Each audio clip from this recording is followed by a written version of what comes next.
Hello to all. आज हम chemistry का एक और क्वेश्चन डिस्कस करते हैं इनको का।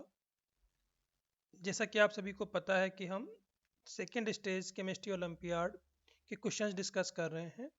तो फिजिकल केमिस्ट्री का एक और टॉपिक है दैट इज इलेक्ट्रोकेमिस्ट्री। तो इलेक्ट्रोकेमिस्ट्री का एक बहुत अच्छा क्वेश्चन आज हम डिस्कस कर रहे हैं। ये क्वेश्चन 2018 में आया हुआ है and through this question we will understand electrochemistry, thermo, the concept of ionic. Also, there are some concept of you can say stoichiometry and mole concept. तो अपने आप में जब हम इलेक्ट्रोकेमिस्ट्री डिस्कस करते हैं तो आप कह सकते हैं कि थर्मो और आयनिक और मोल कॉन्सेप्ट, स्टाइक्योमेट्री के कॉन्सेप्ट अपने आप इसमें इन्वॉल्व हो जाते हैं. So let us start with the question. तो जैसा कि हम लोग कह रहे थे कि 2018 का एक बहुत अच्छा क्वेश्चन है ये, और ये लेड स्टोरेज बैटरीज के ऊपर बेस्ड है क्वेश्चन. उसकी एप्लीकेशन यहाँ पर है. यू नो कि लेड स्टोरेज बैटरी जो है एक रिचार्जेबल बैटरी है, और इस लेड स्टोरेज बैटरी में हम लेड का और PbO2 का यूज करते हैं. दोनों इलेक्ट्रोड यूज करते हैं, लेड का और PbO2 का. और लेड और PbO2 के जो इलेक्ट्रोड्स हैं उनके बीच में आपके पास में कंसनट्रेटेड H2SO4 इमर्ज्ड होता है. और ये जो कंसनट्रेटेड H2SO4 है ये इलेक्ट्रोलाइट की तरह से एक्ट करता है. तो देखिए अब यहाँ पर जो आपको इन्फॉर्मेशन गिवन है वो स्टैंडर्ड रिडक्शन पोटेंशियल गिवन है PbO2 का सल्फेट की प्रेजेंस में. ये रिडक्शन पोटेंशियल है +1.69. PbO2 का सिंपली अगर हम H+ के प्रेजेंस में देखें Pb2+ आए तो 1.46 इलेक्ट्रॉन वोल्ट है. Pb2+ का जब लेड में कन्वर्जन होगा तो -1.3 है, और PbSO4 से Pb बनेगा सल्फेट के साथ में तो -0.36 है. तो आपसे क्या पूछा है, देखिए पहला क्वेश्चन क्या है. Write the half cell reactions that take place at cathode and at anode in above cell during discharge. Discharge मतलब जिस वक्त ये बैटरी की तरह से एक्ट कर रहा होगा और इससे हम एनर्जी यूज कर रहे होंगे. तो रिएक्शन एट कैथोड, अब यहाँ पर रिडक्शन किसका होता है, रिडक्शन होता है PbO2 का.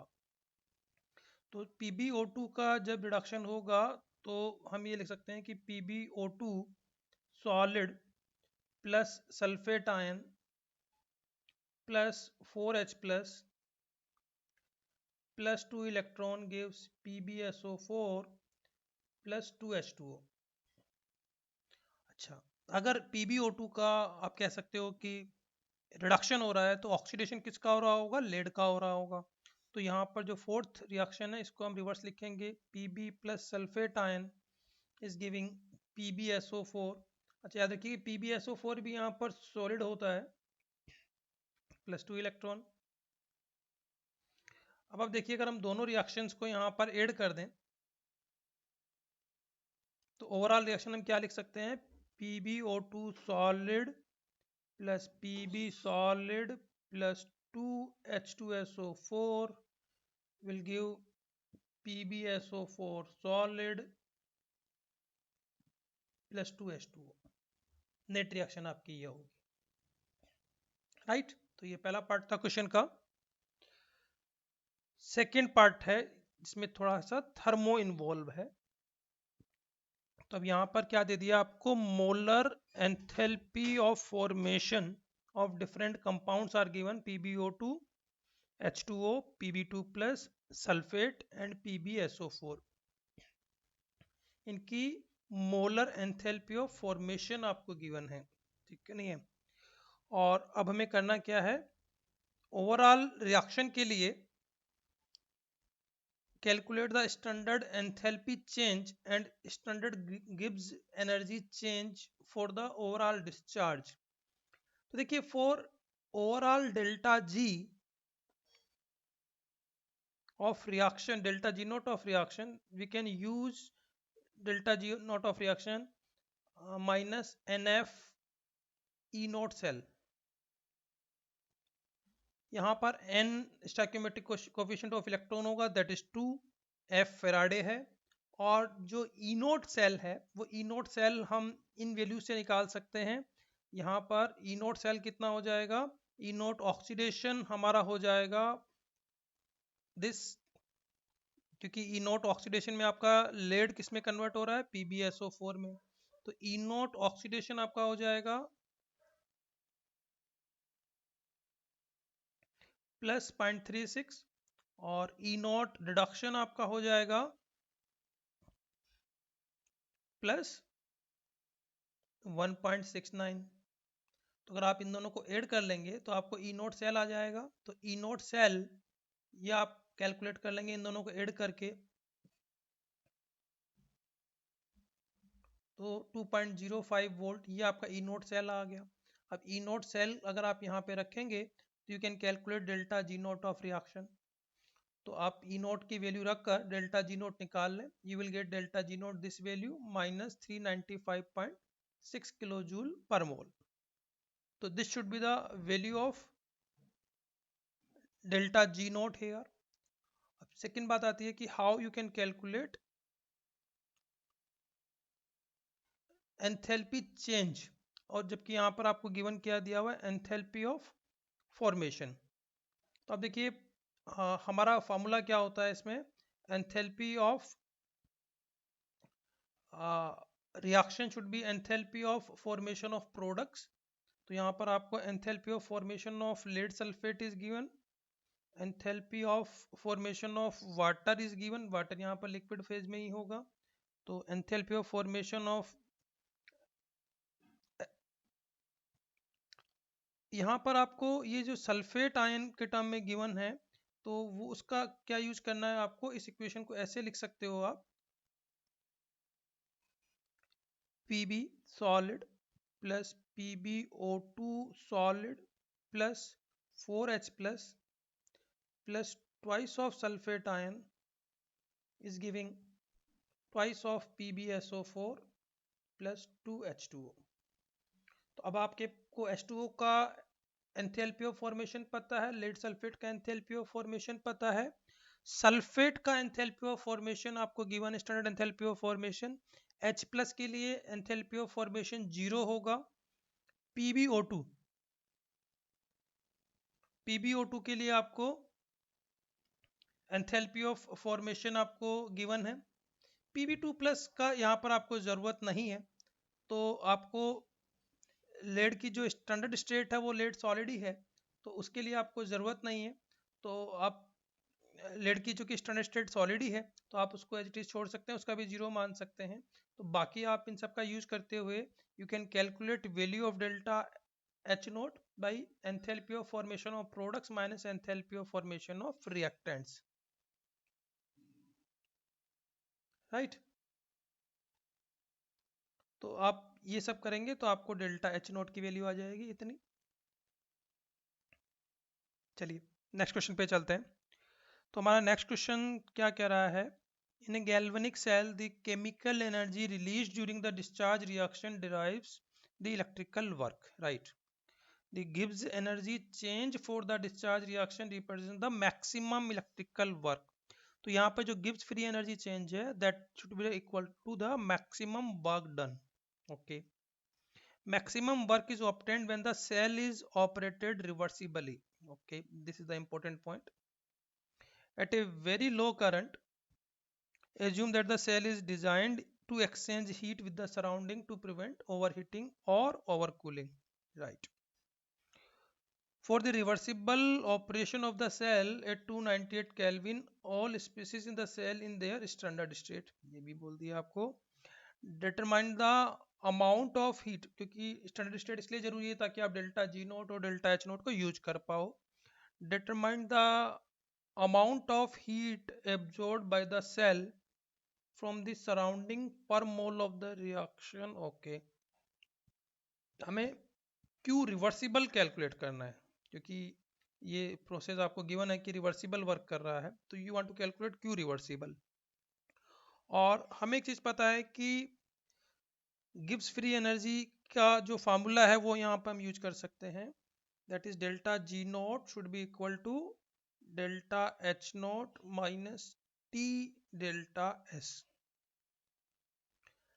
And for entropy of the system, we know one formula that should be equal to Q reversible by T. तो here we can say that Q reversible should be equal to delta S multiplied by T. तो अगर हम इस फार्मूले को rearrange करें तो हमें delta G naught should be equal to delta H naught minus Q reversible, ये वैल्यू आ गई। तो यहां से हम एक चीज देख सकते हैं दैट ओवरऑल फार्मूला हमारा क्या बन जाएगा Q रिवर्सिबल के लिए, delta G naught minus delta H naught should be equal to minus Q reversible. अब हमें क्या है, डेल्टा G नॉट गिवन है माइनस 395.6 और उसमें से हम माइनस कर देंगे 315.7, तो I can write minus 395.6 minus minus ये प्लस हो जाएगा plus 315.7।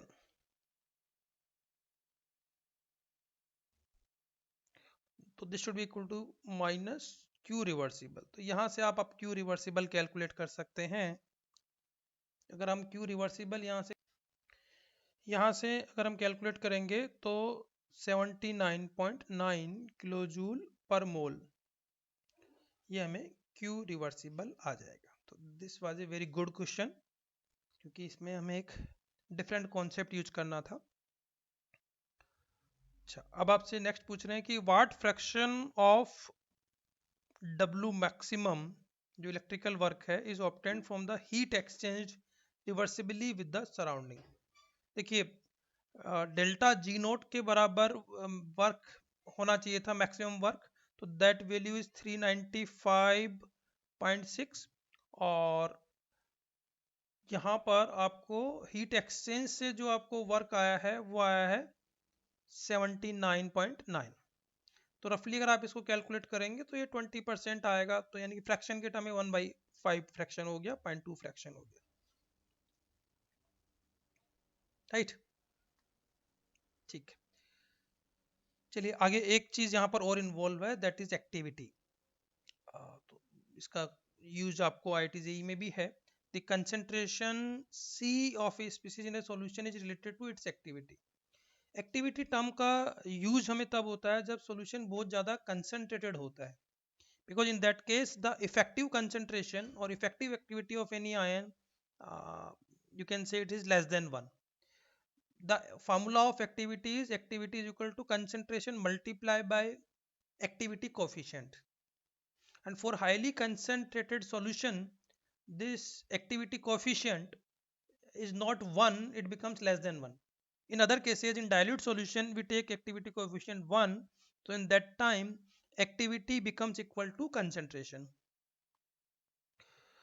So it is given that in commercial lead acid batteries highly concentrated H2SO4 is used. Okay.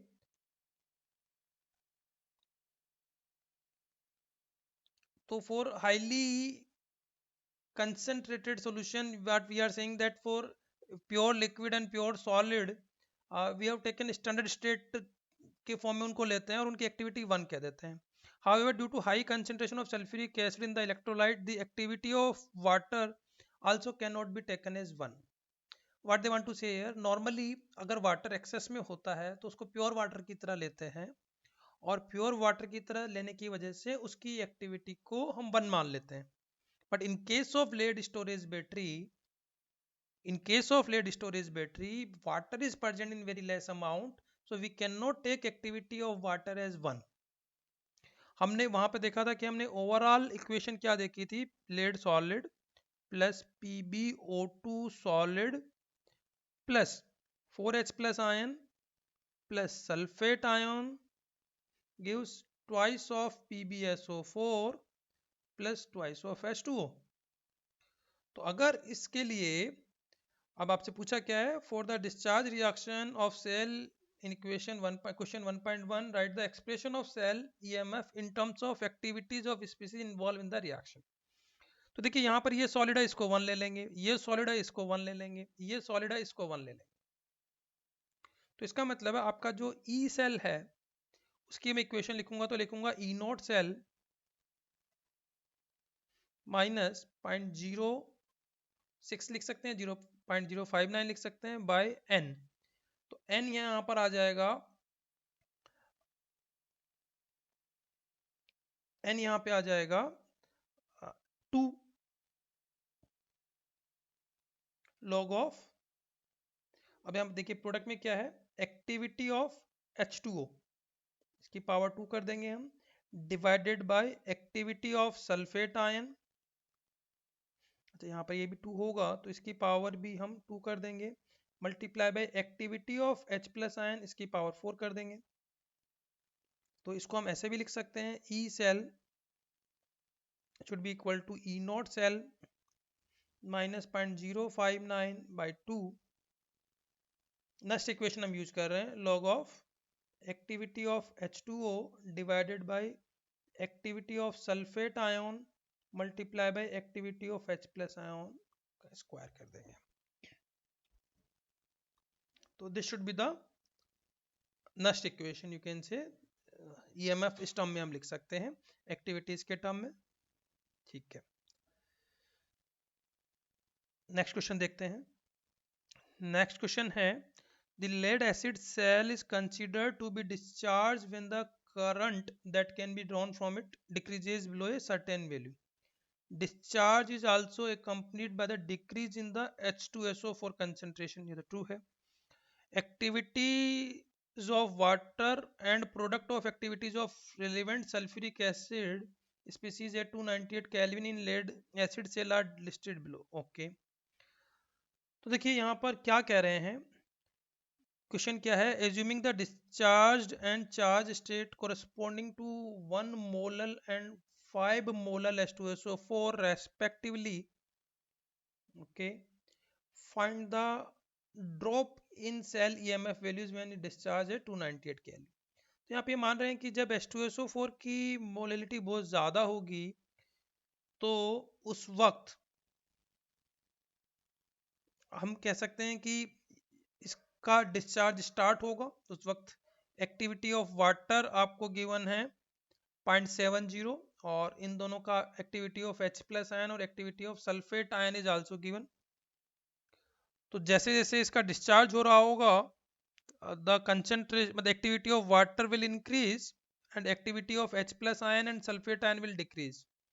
तो व्हाट इनिशियली आप कह सकते हैं, जो पहला इक्वेशन में आप कह सकते हो कि जो ई सेल होगा, ई सेल 1 मान लेते हैं इसको, तो ये होगा आपका E naught cell minus 0.059 by 1 log of, अब यहाँ पे हमको क्या लिखना है, जैसे हमने ऊपर इक्वेशन बनाया था, एक्टिविटी ऑफ H2O, तो एक्टिविटी ऑफ H2O आपका हो गया 0.7032 डिवाइडेड बाय ये इन दोनों का प्रोडक्ट, तो ये हो गया आपको 0.8874।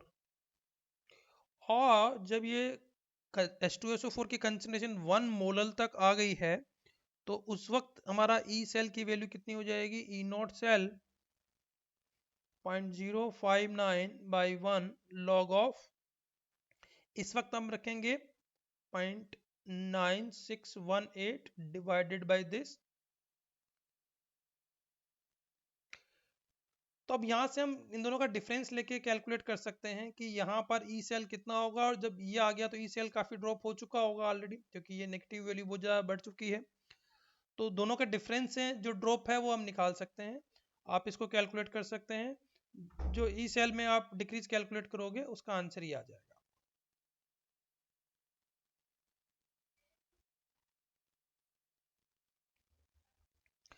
नेक्स्ट क्वेश्चन हम देखते हैं, following are certain facts about the cell in figure 1। Okay, हमें इनमें से कुछ फैक्ट दिए हुए हैं और उन फैक्ट के बेस पे हमको फाइंड आउट करना है कि क्वेश्चन से पूछा है which of the above fact makes the cell rechargeable, cell rechargeable हो इसके लिए क्या जरूरी है।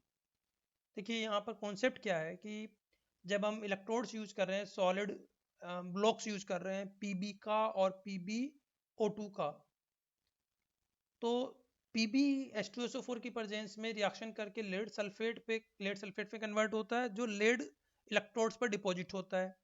Similarly PbO2 also converts to lead sulphate, वो भी PbO2 इलेक्ट्रोड्स पे डिपॉजिट होता है। तो जब सेल को हम वापस चार्ज कर रहे होते हैं तो रिवर्स रिएक्शन होती है कि दोनों इलेक्ट्रोड्स पर लेड सल्फेट वापस से Pb और PbO2 में कन्वर्ट होता है। तो रिवर्सिबल होने के लिए जरूरी है कि लेड सल्फेट सोल्यूबल ना हो और साथ साथ में दोनों इलेक्ट्रोड्स पर लेड सल्फेट डिपॉजिट हो। तो देखिए पहला स्टेटमेंट क्या हो रहा है आपको, PbSO4 solid predominantly deposits on the electrodes and not in the other part of cell, क्योंकि अगर वो सॉल्यूशन में चला जाएगा लेड सल्फेट तो फिर वो रिवर्सिबल नहीं हो पाएगी रिएक्शन। ये कॉन्सेप्ट है यहाँ पर। और PbSO4 deposit on both the electrode, ये भी जरूरी है क्योंकि एनोड और कैथोड पर फिर रिएक्शन के थ्रू वापस हमको Pb एंड PbO2 चाहिए। अब रजिस्टिविटी अगर इसकी हाई है PbSO4 की तो इसका रिवर्सिबिलिटी से कोई लेना देना नहीं है, और रजिस्टिविटी ऑफ PbO2 और Pb सेम है तो इससे भी सेल पोटेंशियल का लेना देना है, रिवर्सिबिलिटी से उसका लेना देना नहीं। सेल के फंक्शन से रिवर्सिबिलिटी से लेना देना नहीं।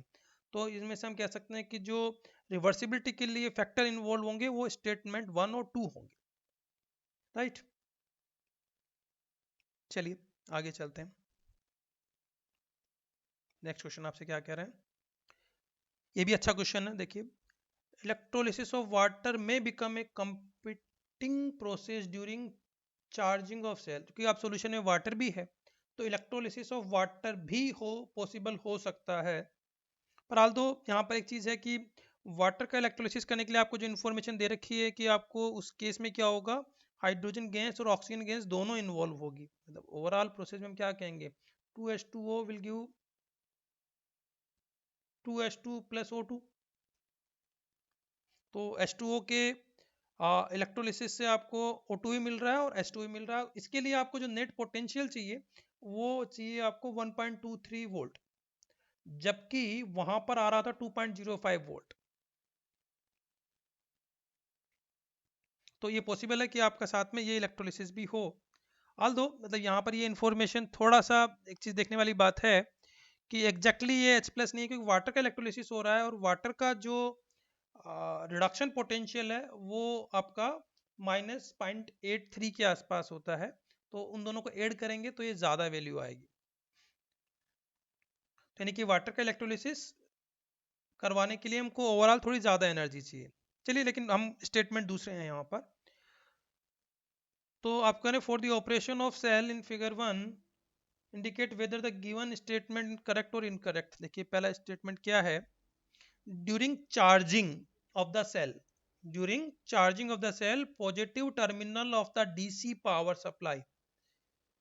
देखिए इस वक्त क्या है, ये जो सेल है वो इलेक्ट्रोलिटिकल सेल की तरह एक्ट करेगा और हम डीसी सप्लाई यानी कि जो बैटरी है वो बाहर से ऐड कर रहे हैं। तो डीसी सप्लाई का कॉन्सेप्ट क्या है कि जो नॉर्मल बैटरी है उसमें एनोड पर इलेक्ट्रॉन जनरेट होते हैं, तो एनोड पर नेगेटिव चार्ज होता है। तो एनोड जो है वो नेगेटिव टर्मिनल है बैटरी में और जो कैथोड है वो पॉजिटिव टर्मिनल है। Cathode is positive terminal for battery, पर फॉर द इलेक्ट्रोलिटिकल सेल कैथोड पर रिडक्शन होता है तो वहां पर नेगेटिव ये इलेक्ट्रॉन एनोड से जाकर आप कह सकते हो इलेक्ट्रोलिटिकल सेल के कैथोड पे जाते हैं। ऑल्दो चार्ज वाइज आप कह सकते हो कि जो इलेक्ट्रोलिटिकल सेल है वहां पर कैथोड पर नेगेटिव चार्ज होता है और एनोड पर पॉजिटिव चार्ज होता है। तो पूरा सर्किट अगर हम बैटरी के टर्म में देखें तो एनोड से इलेक्ट्रॉन मूव करते हुए इलेक्ट्रोलिटिकल सेल के कैथोड पे आते हैं, यहाँ से एनायन सॉल्यूशन में मूव करते हुए एनोड तक आते हैं, एनोड पे ऑक्सीडाइज होते हैं, फिर ये बैटरी के कैथोड तक जाते हैं। पर अब यहाँ पे देखिए स्टेटमेंट क्या है, positive terminal of DC, positive terminal का मतलब है cathode, is connected to the electrode that get reduce. नहीं, रिड्यूस तो यहाँ पे कैथोड पर यहाँ पे हो रहा है, तो वो तो बैटरी के एनोड डीसी पावर के एनोड से आएगा और एनोड नेगेटिव टर्मिनल है, तो ये स्टेटमेंट तो यहाँ पर रॉन्ग हो गया है। The EMF of the cell depends upon the amount of lead species। अब lead species क्या है भाई, वहां पर Pb है, PbO2 है और PbSO4 है, all three are solid। अभी आगे वहां पर ई सेल के इक्वेशन में देख ही चुके हैं कि EMF जो है वो H प्लस आयन पे डिपेंड कर रहा है, सल्फेट आयन पे डिपेंड कर रहा है, वाटर पे डिपेंड कर रहा है, लेड स्पीसीज पे डिपेंड नहीं कर रहा। तो ये स्टेटमेंट भी यहाँ पर रॉन्ग है। Next question, after a long time of lead acid cell over charging the evolution of oxygen on one terminal that and that of hydrogen on the other terminal में। ठीक बात है कि अगर आप ओवर चार्जिंग करोगे तो कुछ बात टाइम के बाद में क्या होगा कि हाइड्रोजन वाटर का भी इलेक्ट्रोलिसिस स्टार्ट हो जाएगा, क्योंकि उस वक्त ओवर चार्जिंग में आप बाहर से जो डीसी चार्ज आप दे रहे हो, जब ये कंप्लीट बैटरी चार्ज हो चुकी है तो उसके बाद वाटर का चार्ज इलेक्ट्रोलिसिस हो सकता है। तो ये स्टेटमेंट आपका सही है। Upon completion of charging process oxygen starts to form on the negative electrode. देखिए ऑक्सीजन कब स्टार्ट होगी, ऑक्सीजन तो वाटर के ऑक्सीडेशन से बनेगी, तो यानी कि ये तो ऑक्सीडेशन प्रोसेस है, तो ऑक्सीडेशन तो इसके इलेक्ट्रोलिटिकल सेल के एनोड पर होगा। अब इलेक्ट्रोलिटिकल सेल के एनोड पर पॉजिटिव चार्ज है, तो वो नेगेटिव इलेक्ट्रोड नहीं है, वो पॉजिटिव इलेक्ट्रोड है। तो इसका मतलब ये स्टेटमेंट रॉन्ग है यहाँ पर। नेक्स्ट है, the total energy stored in the cell is limited by the moles of lead solid in the negative electrode. Okay, और moles of Pb4+ in the positive. ठीक है, मतलब जो भी अमाउंट कम होगी उतनी टाइम तक भी आप कह सकते हो कि एनर्जी स्टोर हो सकती है, तो इस पर तो डिपेंड करेगा ही करेगा। तो आप कह सकते हो कि ये करेक्ट स्टेटमेंट होगा। ओके, इस क्वेश्चन का एक सेकंड पार्ट और है। अब उसमें क्या कह रहे हैं आपको, a different type of lead based galvanic cell is given below. The cell has methane sulfonic acid in which Pb2 plus has high solubility. Okay, अब एक ऐसा केस ले रहे हैं जहां पर PbSO4 के फॉर्म में वो प्रेसिपिटेट नहीं हो रहा बल्कि लेड के फॉर्म में soluble हो रहा है। The electrolyte consists of Pb2 plus ion dissolve in aqueous CH3SO3, यानी कि आपको मीथेन सल्फोनिक एसिड में Pb2 plus soluble है। When external power supply is connected to the cell, Pb2 plus ions are get reduced at one electrode, okay, and oxidized at other electrode, okay, यानी एक पर lead deposit होता है, एक पर आपका ऑक्सीडाइज होकर +4 बना रहा होगा, with the products depositing on the respective electrodes, okay, मतलब वो ऑक्सीडाइज होकर फिर PbO2 बना रहा होगा।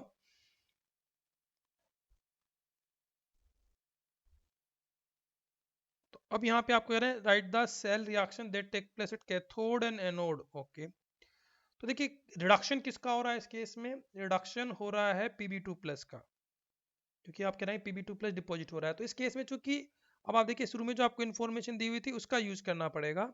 जब Pb2+ रिड्यूस हो रहा है आपका ये वाली इक्वेशन, तो उस केस का आपको ई नोट है -0.13।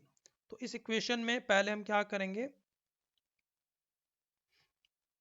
केवल सिंपल ये रिएक्शन लिखेंगे, Pb2+ + 2 इलेक्ट्रॉन गिव्स Pb, और इसका ई नॉट रिडक्शन आपको दिया हुआ है -0.13 वोल्ट। एनोड पर ऑक्सीडेशन हो रहा है, तो ऑक्सीडेशन किसका हो रहा है, यहाँ पर ऑक्सीडेशन भी Pb2+ का ही हो रहा है। उसकी इक्वेशन आप क्या लिख सकते हो, Pb2+ का जब ऑक्सीडेशन हो रहा है तो ये रिएक्शन आप इसका रिवर्स रिएक्शन लिख सकते हो, क्योंकि इस रिएक्शन में Pb2+ क्या कर रहा है, H2O से रिएक्शन करके PbO2 बना रहा है ऑक्सीडाइज होके, +4H+ +2 इलेक्ट्रॉन। हम ये रिएक्शन लिखेंगे और इसका आपका सेल पोटेंशियल कितना हो गया वो भी हम देख लें। इसका हो जाएगा, रिवर्स रिएक्शन हमको लिखनी है तो इसका आपका हो जाएगा -1.46।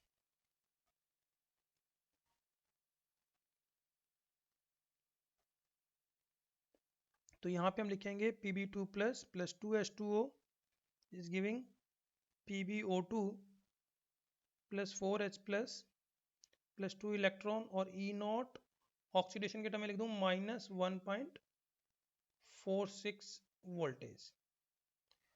तो ओवरऑल डिस्चार्ज रिएक्शन अब आप दोनों को ऐड करके लिख ही सकते हो, लेकिन फाइनल कंक्लूजन में पहुंचने से पहले आपको एक चीज देखनी पड़ेगी कि अगर कोई सेल स्पॉन्टेनियसली वर्क कर रहा है अगर कोई सेल स्पॉन्टेनियसली वर्क कर रहा है तो हमें क्या देखना होगा, ई सेल या ई नोट सेल पॉजिटिव होना चाहिए। तो इस सॉल्यूशन में हमें क्या दिख रहा है कि अगर मैं दोनों को ऐड करूं तो ई नोट सेल तो मेरा नेगेटिव आ गया, जबकि ये पॉजिटिव होना चाहिए। तो what we need to do, हमें इसको पॉजिटिव बनाना है। तो पॉजिटिव कैसे बनेगा, हम इन रिएक्शंस को रिवर्स करना पड़ेगा। रिवर्स मीन्स हमें ओवरऑल अगर रिएक्शन पूछी है तो मैं इसका रिडक्शन ही लिखूंगा। तो इसका रिडक्शन लिखूंगा मतलब मैं लिखूंगा PbO2 plus 4H plus plus 2 electron gives Pb2 plus plus 2H2O। तो मेरा ई नोट इसका हो जाएगा 1.46 वोल्ट, और इसको ही मैं रिवर्स लिखूंगा तो ये भी पॉजिटिव हो जाएगा। यानी मेरी नेट ओवरऑल रिएक्शन मुझे क्या लिखनी पड़ेगी, PbO2 प्लस Pb, राइट,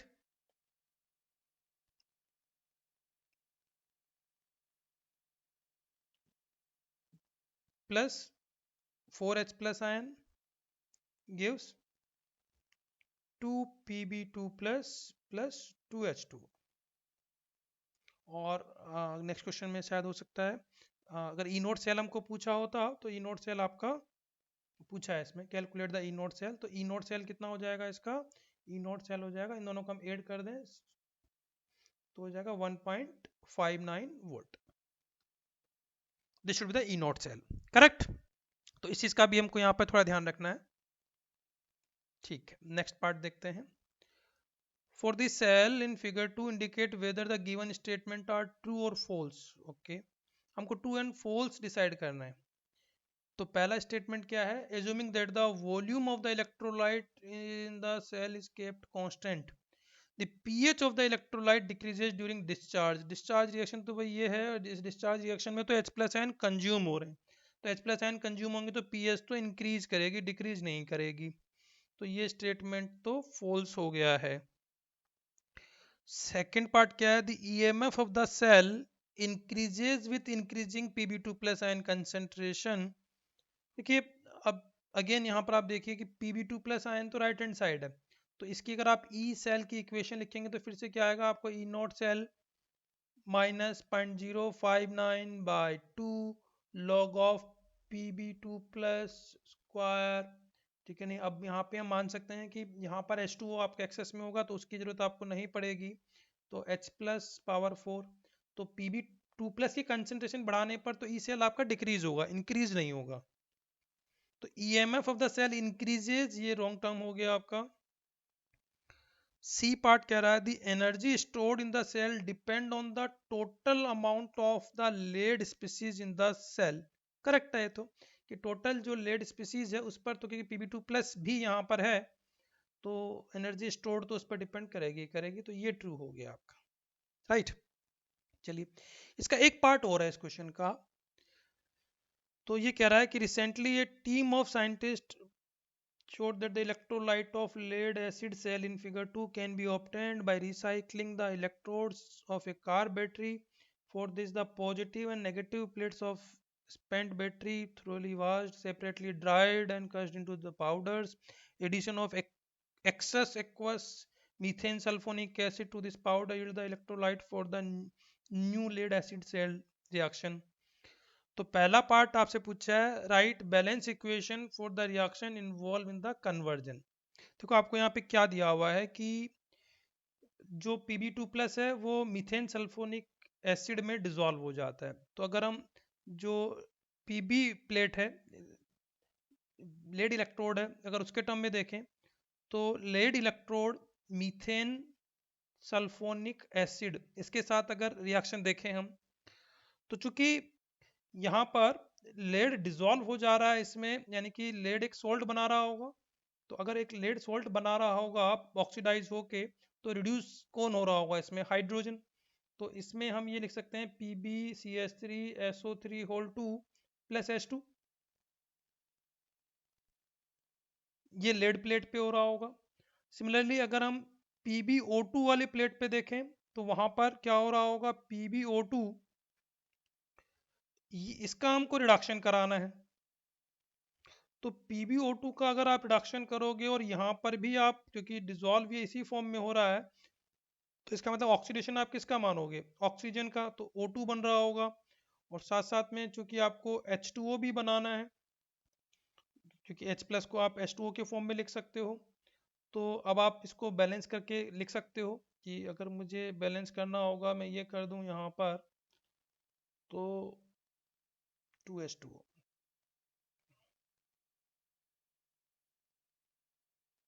4 करना होगा कि यहाँ पर ये 4 करना होगा आपको, तो इस फॉर्म में ये रिएक्शन बैलेंस हो सकती है।